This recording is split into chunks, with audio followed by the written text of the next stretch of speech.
बाबा लोकनाथ ब्रह्मचारी की 136वां तिरुदान तिथि को केंद्रित कर बराघाटी में उत्सव का माहौल देखने को मिला। तिरुदान तिथि के उद्यापन कार्यक्रम को लेकर भक्त प्राण लोगों में खुशी की माहौल है। और तो और भगवान श्री श्री लोकनाथ बाबा की पूजन कार्यक्रम, भजन अर्चना तथा दूसरे कार्यक्रम भी आयोजित किए गए। महायज्ञ कार्यक्रम भी आयोजित किया गया और तो और महाप्रसाद भी वितरण किए गए।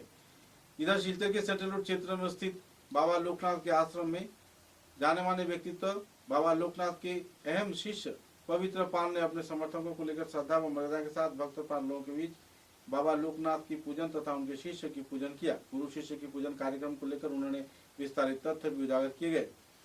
कार्यक्रम को लेकर लोगों में काफी उत्साह की माहौल देखने को मिली। बाद में पत्रकारों के साथ बातचीत के दौरान श्री श्री बाबा लोकनाथ के परम भक्त पवित्र पाल ने संदर्भ में आम जनता को विस्तारित तथ्य भी उजागर किए।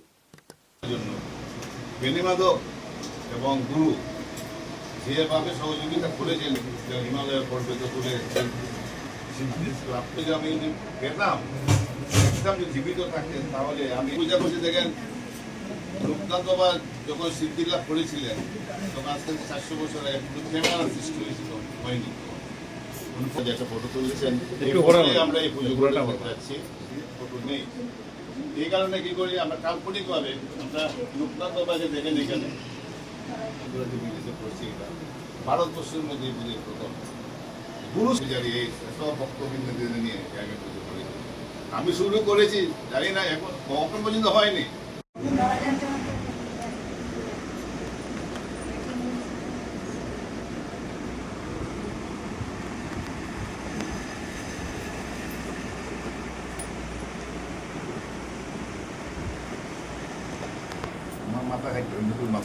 আচ্ছা আচ্ছা আচ্ছা তুমি একটু সরো।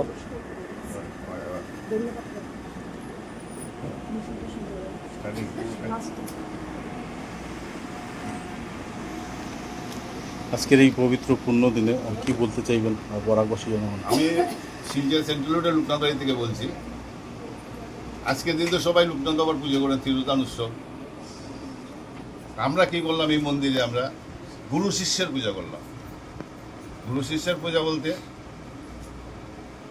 গুরু ভগবান গাঙ্গুলি তো জানেন লোকনাথ বাবার গুরু ছিলেন, ওনাকে পুজো করেছি। লোকনাথ বাবার যে প্রিয় বন্ধু বেনিমাধব, ওনাকে আমরা পুজো করেছি। কারণটা হলো লোকনাথ বাবাকে সিদ্ধিলাভ করার মেইন উদ্দেশ্য ছিল ওরা দুজনে, বেনিমাধব অ্যান্ড গুরু ব্রহ্মচারী গুরু ভগবান গাঙ্গুলি। ওরা লোকনাথ বাবাকে সিদ্ধিলাভ সাকসেস করার জন্য ওরা কি করলো, ওরা নিজের সংসার উজাড় করে সংসার ছেড়ে গৃহত্যাগ করেছেন।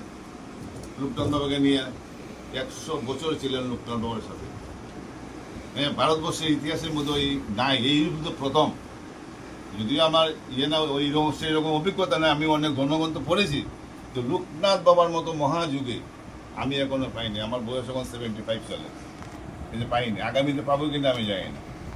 আর আজকাল তো জানেন সবাই ধর্মীয় জিনিসটা একটা হেলাই কারবার হয়েছে, যার যত পয়সা হবে টাকা হবে তারই একটু ভক্ত হবে। কিন্তু লোকনাথ বাবা দেখেন এমন একজন মহাপুরুষ, কোনো কিছু প্রয়োজন হয় না, শুধু বলছে যে আমাকে একটু তাল মিশিয়ে দিন, আর বিপদে পড়লে আমাকে ডাকবি, আমি রক্ষা করবো। কতজন এই কথা বলেছে। আমি লোকনাথকে ভালোবেসেছি কেন, শ্রদ্ধা কেন, আমি সমর্পণ করছি কেন, একটা কথাই ওনার জন্য, যখন বিপদে পড়বে আমাকে স্মরণ করবে। আর আমি দেখলাম আমার নিজের অভিজ্ঞতা, আমি 40 বছর আমি লোকনাথ বাবা নিয়ে আসি। আমি লোকনাথ বাবাকে প্রাণপণে ডেকে দেবো, দেখবেন লোকনাথ বাবা আপনার ডাকে সারা দিতেই দেবে। এখানে সব ভক্তদেরকে আমি অনুরোধ করি যে লোকনাথ বাবাকে প্রাণপণে ভালোবাসুন, আপনাদের জীবন সুখের হয়ে দাঁড়াবে। আপনার এখানে অনেক ভক্তপ্রাণ নাগরিকরা তাদের সমস্যার সমাধান হয়েছে, এমনকি রাজসাক্ষী হিসাবে আমিও আছি, আমারও সমস্যার সমাধান হয়েছে। তো সেই জায়গায় দাঁড়িয়ে আজকে বরাকবাসী নাগরিকরা অনেক আশা নিয়ে আসেন। ঠাকুরের প্রতি যার অগাধ ভালোবাসা রয়েছে তারা সবাই এক মঞ্চে আসে এবং তাদের প্রার্থনা যদি সত্যিকারের মন থেকে প্রার্থনাটা করা হয় তাহলে আমি দেখছি সেগুলো পূরণ হয়। তো সেই জায়গায় আত্মবিশ্বাসের যে স্থিতিটা, সেটা নিয়ে সাধারণ যারা ভক্তরা রয়েছেন তাদের কি বলতে চাই? দেখেন এখানে অনেক ভক্তরা আছেন, এটা নানান সমস্যা নিয়ে আছে। আমার এখানে তো বলবেন আমি একটু লম্বা কথা বলছি কথাটা, আমার বিদেশেও আমার অনেক ভক্ত আছে। আমার লন্ডন, আমেরিকা বলুন, তারপর থাইল্যান্ড বলুন, অনেক ভক্ত আছে। এইরকম না, অনেক ভক্ত আছে।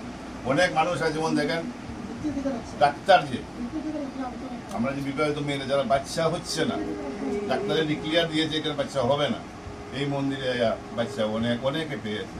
আপনি যদি মনে করেন প্রমাণ যদি মনে করেন আমি মোবাইল নাম্বার দিয়ে দিব, অ্যাড্রেস দিয়ে দিব, ওদের সাথে যোগাযোগ করতে পারবেন।